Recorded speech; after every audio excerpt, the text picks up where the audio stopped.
Here's pre-calc. This is problem number 2-154, and it says to evaluate each expression in radians and leave your answers in fraction form when appropriate. Remember the restricted ranges for the functions.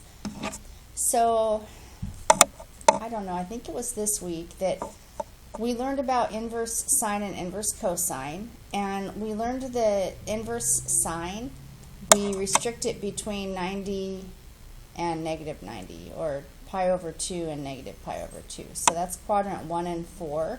So when we're looking for our value, wherever sine is negative root 3 over 2, well, we know we're going to look somewhere where sine's negative, but we're not going to look in quadrant 3 because it's restricted to these two quadrants.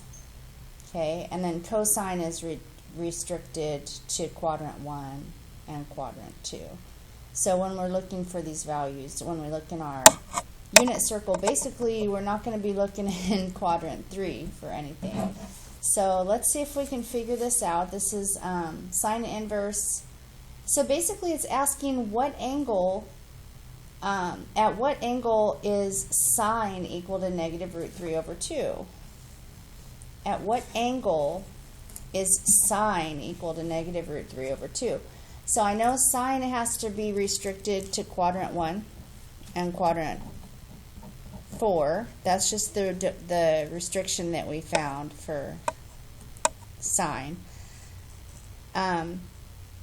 So I'm looking for wherever sine is negative root 3 over 2, and I just found it. This is the only spot. I mean, I know there's one over here, but we're not going to grab this one because of the domain, or because of actually it's the range restriction.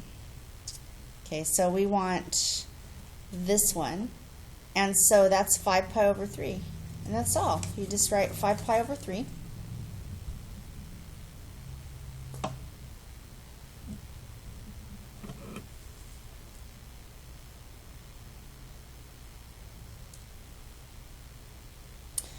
And the next one is sine inverse of root 2 over 2. So root 2 over 2, sine's going to be positive, so we're looking in quadrant 1, and we get pi over 4.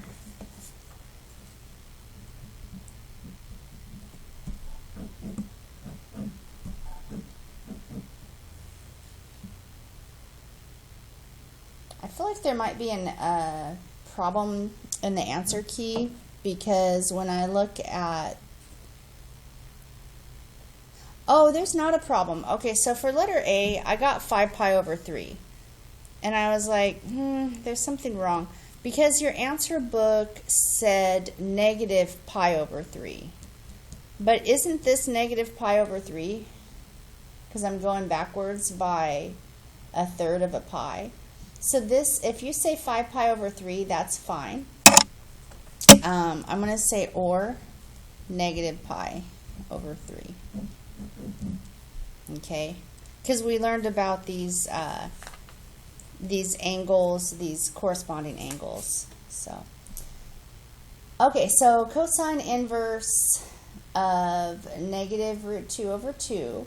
So cosine, the restriction on the range restriction for cosine inverse is you're going to find it in quadrant 1 and quadrant 2. So here or here. Now this is a negative. Cosine's negative here, so we're looking in quadrant 2. So basically just look in quadrant 2 on your unit circle and find negative root 2 over 2. So cosine's negative root 2 over 2 right here. So that's 3 pi over 4. And so you're just basically using your unit circle.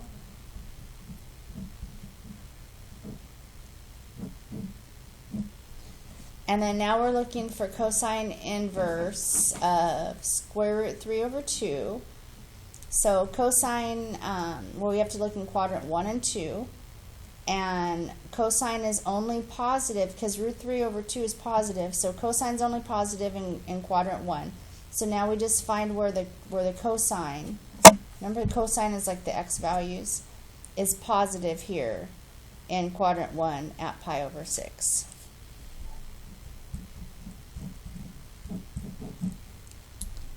And that's it. I hope that makes sense.